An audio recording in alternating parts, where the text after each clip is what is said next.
বাতৰিলৈ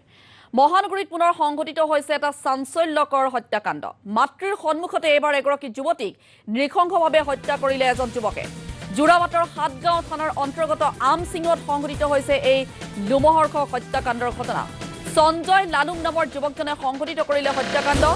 যুৱতীৰ প্ৰেম প্ৰত্যাখ্যানৰ বাবে সংঘটিত হৈছে এই নৃশংস ঘটনাটো জোৰাবাটৰ 10 মাইলত গাড়ী এৰি পলায়ন কৰে হত্যাকাৰী সঞ্জয় লালুঙে AS01 EJ 7212 নম্বৰৰ গাড়ীখন উদ্ধাৰ কৰা হৈছে জোৰাবাটৰ 10 মাইলত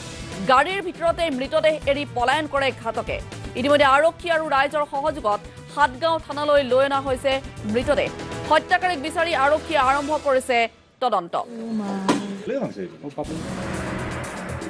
আৰু এটা অতি চাঞ্চল্যকৰ ঘটনা সংঘটিত হৈছে এবাৰ জোৰাবাটত এই ঘটনা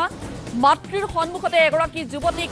নৃশংসভাৱে হত্যা কৰিলে এজন যুৱকে জোৰাবাটৰ হাতগাঁও থানাৰ অন্তৰ্গত আমসিঙত এই ঘটনাটো সংঘটিত হৈছে আৰু ঘটনাৰ কাৰণ ইতিমধ্যে প্ৰেম প্ৰত্যাখ্যান বুলি জানিব পৰা গৈছে যুৱতীগৰাকীয়ে প্ৰেম প্ৰত্যাখ্যান কৰাৰ বাবে এনেধৰণে অতি নৃশংসভাৱে যুৱতীগৰাকীক হত্যা কৰিলে মাতৃৰ সন্মুখতে জোৰাবাটৰ 10 মাইলত গাড়ী এৰি হত্যাকাৰী সঞ্জয় লালুঙে পলায়ন কৰে গাড়ীখন ইতিমধ্যে উদ্ধাৰ কৰা হৈছে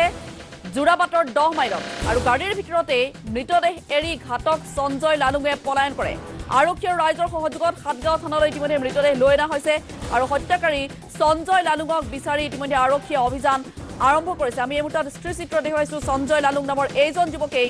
আজি এই নৃশংস হত্যাকাণ্ডটো সংঘটিত কৰিলে আৰু ইয়াৰ মূল কাৰণ হৈছে প্ৰেম প্ৰত্যাখ্যান যুৱতীগৰাকীয়ে প্ৰেম প্ৰত্যাখ্যান কৰিছিল আৰু যাৰ বাবে মাতৃৰ সন্মুখতে অতি নৃশংসভাৱে যুৱতীগৰাকীক হত্যা কৰিলে সঞ্জয় লালুং নামৰ যুৱকজনে বৰ্তমান সময়ত আৰক্ষীয়ে হত্যাকাৰী সঞ্জয় লালুঙক বিচাৰি অভিযান আৰম্ভ কৰিছে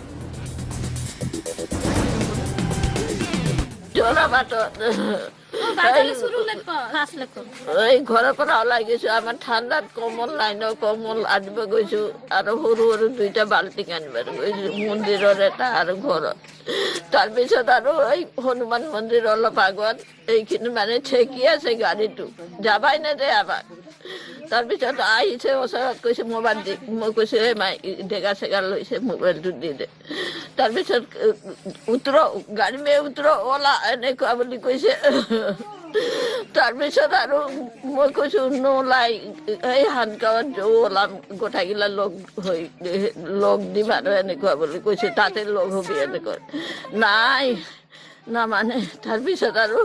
কি কৰিছে চিচাটো মানে মাৰি দিছে ভাঙি গৈছে নোলাই আমাৰ আপিটো